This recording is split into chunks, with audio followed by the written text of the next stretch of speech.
Hi, Gary Stearman coming to you from Prophecy Watchers. Time for another daily update. This one, hey, I'm looking forward to this one because our good friend, L.A. Marzulli, is back in town. L.A., what you doing?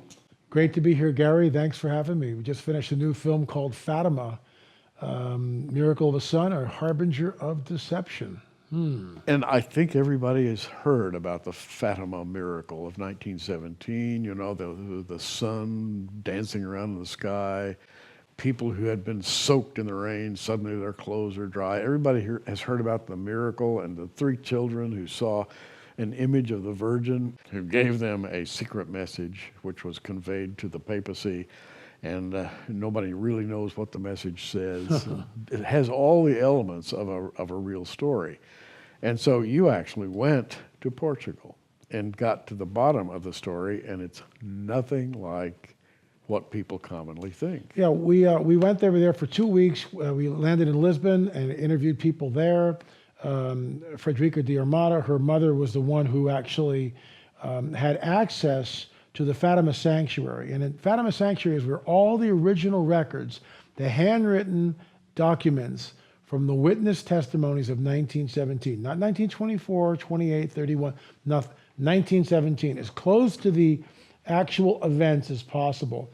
And it was, it's not like you can walk in there and just get access to it. She had to apply for it, and she got the access to it. And what she found there was a completely different story than the official story. And we talked to, Fina passed away, unfortunately, in 2014, so we talked with her daughter. But from there, we went to different PhDs, historians, neuroscientists. I mean, we had a whole bevy of people, most with PhDs, who come on the record and give us vital information of what happened in 1917. And I've watched the DVD, Fatima, Miracle of the Sun or Harbinger of Deception. I sat and I watched this thing, and I was carried along. I got to tell you, I love a mystery. Everybody loves a mystery, and you have these experts that you interview, people who are talking about what actually happened, and they're speaking not as seasoned professional speech deliverers or people who can sway the crowds. They're just speaking as people who are students of some extraordinary phenomenon, and in their own words, they're telling you what they think happened. And that's what makes this DVD so great, in my opinion. Everyone that comes on the record deals in the facts, and the fact is something which is true. So they're dealing in facts, what they actually uncovered. And again, we talk about the 1917 documents because those documents are the closest to the event. These testimonies were taken directly after the so-called miracle of the sun. And we talked about this, but the bottom line is, first of all, it wasn't the sun. If the sun is the size of a watermelon and the earth is the size of a match, then, if the sun came down, there'd be nothing left. We'd all be fried. So the sun didn't move from its place in the solar system. So what was it? And what's amazing is we hear from witness after witness, again, the handwritten testimonies from 1917. I looked up and saw a dull silver disc. Something appeared there, and it was something which the people had never seen. Most people were illiterate, and the words UFO and flying saucer were not part of a lexicon in 1917. And we hear shiny metal object, silver disc, dull silver disc, and this thing came down and it spun and it fell like a leaf, and then it finally did a flyby and came over less than 100 feet above the crowd. And let's stop right there, because you need to watch the DVD, seriously. That'll kind of give you an idea of what LA has discovered, but hey, there's much, much more. Very significant, what I find significant about it is the year in which it happened. Sure. 1917 was a pivotal year in this world. Bolshevik Revolution, you had the Balfour Declaration for Israel, and many more things we've talked about. Coming out of World War I going into World War II, the world was changing. And it's as though somebody up there was trying to come down and influence worldly events. And we don't know exactly how they did, but we're talking about the phenomenon that you've studied for so many years. I consider you one of the reigning experts. Another DVD, and many of you have watched this one because It's one of L.A.'s best. The Watchman Chronicles, in their own words, interviews people who've had the experience. These people are sincere, they're honest, they're like your next door neighbor. They're people who've had an experience, and they've gone through agitation and anguish, and they've tried to understand what happened to them, but this they know, something real did happen to them. And you allow them to talk about these experiences in their own words. That's the important part to me. All these people who have given us our testimony, they've had encounters, everything from orbs to entities to being abducted, taken, missing time, the whole gamut. One pilot in particular talks about, this is decades ago, but this craft came in on them at excess of 50,000 miles an hour. That's impossible. Yes. And paced them for a period of time and then flew away in the same way. What do we do with information like this? Because these are not extraterrestrials. They are interdimensional entities. They are the fallen ones. Yes. They are the fallen hosts of heaven, which are incredibly evil.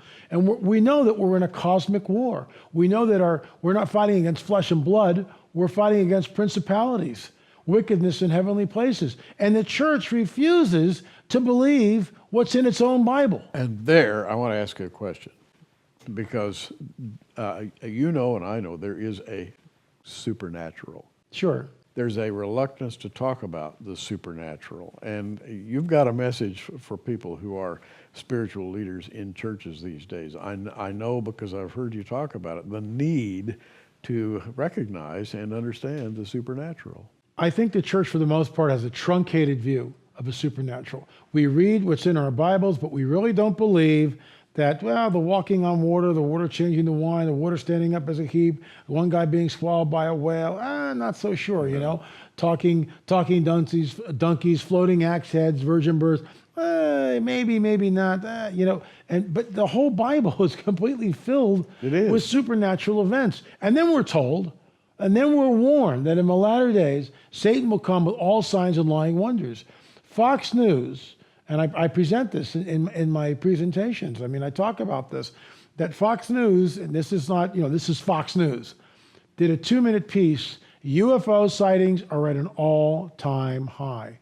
What are we to do with that? That's soft disclosure. That's Fox News telling us that something is going on in the thousands of sightings. And people, there was one, just at the State Fair in Oklahoma, lights in the sky appeared. So what are we to make of all this stuff? Well, in my opinion, we're living in the last days. How do I know that? Well, I go back 100 years plus, and I see world events. And I watch the Zionist Congress of 1897. I watch World War I. I watch the Balfour Declaration, 1917. I watch Israel becoming a nation, 1947-48, Israel's wars. And I read Scripture. And what I see there matches exactly what's happening. Therefore, I conclude we're in the last days, counting up to that climactic period in which God judges the world and reestablishes Israel on the throne of David. And of course, the Messiah is going to be seated. He's going to be the king, the Lion of the tribe of Judah, you know? Yeah. And we're there, L.A., but who else knows we're there? The dark side. You mentioned something, Gary, with the Balfour Declaration, and think about this. The fallen one knows prophecy. He knows that. Oh, yes. So he missed the Messiah. What I mean by that, if he had known about the cross, he never would have allowed it to happen. So he didn't understand that. But he knows that at some point in time, because of prophecy, that the Jews will be regathered and reestablished, gathered from the four corners and reestablished in their ancient homeland. So he's waiting and he's watching, and he knows that something's going on in Israel because it's had a drought for almost 2,000 years and earthquakes. The latter rain hasn't fallen. So he knows that, okay, it's something divine is over Israel doing all this. But then the Balfour Declaration happens. That's like a red flare going up, a flare going up. Satan looks at that and goes, could this be the window of time in which the Jews are going to be regathered?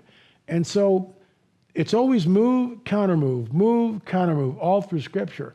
What might his counter move have been was to create a lying sign and wonder. And you know what? And I wrote an article years ago, and you just reminded me of it. The article was about the coincidence, if you will, of dates between major events in Israel and UFO flaps.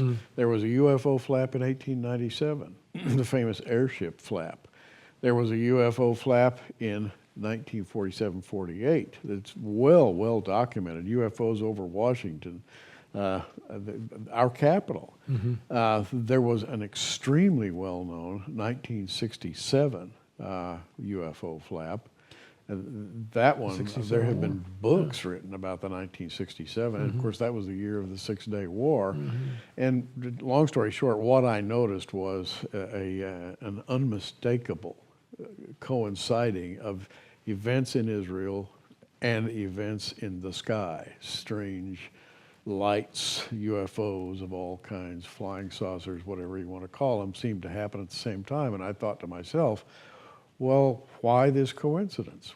It's perfectly explainable if, in fact, these are the minions of Satan, and they get agitated every once in a while when something happens that appears to be a blessing. Because they know from prophecy that something's, that they've got to somehow put a stop to this thing. Otherwise, they know where they're going to wind up, and that's the abyss. Yeah. So, lying signs and wonders, you bet. And you would do well to watch the Watchmen Chronicles in their own words.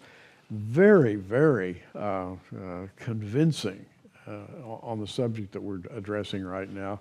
And of course, your work concerning Fatima is not finished. You've done DVD 1. You're working on another one, I understand. And out of this, you hope to gain an understanding of what exactly? Well, the whole idea that we know Satan comes with all signs and lying wonders. Okay, that's a given. But most people don't even know that scripture is there. I mean, I travel in that, and I look for the lying signs and wonders.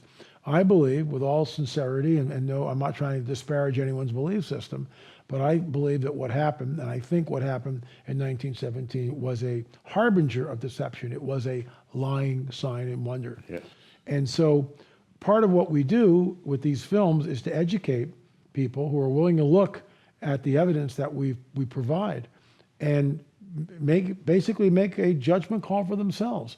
Because if this is a harbinger, something that's a precursor, something which is signaling what's about to come, in my opinion, is similar to this, but global and absolutely off the hook. And so convincing. Very convincing. That people who are not prepared could be swept away by Yeah. it.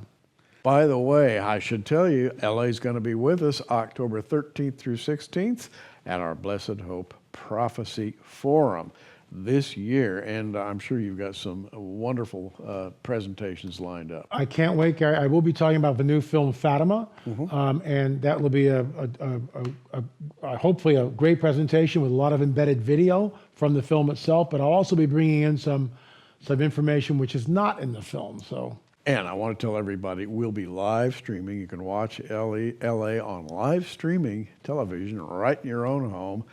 Check with us and find out all of the details about how to subscribe to that. But it's going to be a wonderful opportunity for you, because who knows what's going to happen between now and then. L.A. is going to have some brand new material at that time, right? Absolutely. And I'll also be bringing in, hopefully, we've got some preliminary evidence on the DNA. I can't divulge that, but we actually have 30 samples which are cooking at 2 different labs from the elongated skulls. And I might be talking about some of that results. Well, keep up the good work. Thank you. May Appreciate the Lord it. bless you and yours, and we can't wait to see what L.A. is going to do next. Keep watching right here at Prophecy Watchers, because we feature his work and we showcase it because we believe it's important. L.A., talk to you again soon. Thank you, Gary. Appreciate it. I'm Gary Stearman. Hey, you keep watching. We are. Thanks for joining us on Prophecy Watchers. You can find us on the web at prophecywatchers.com, where you can sign up for our free email newsletter, or follow us at facebook.com/prophecywatchers. In the meantime, keep watching, everybody, and we'll see you soon.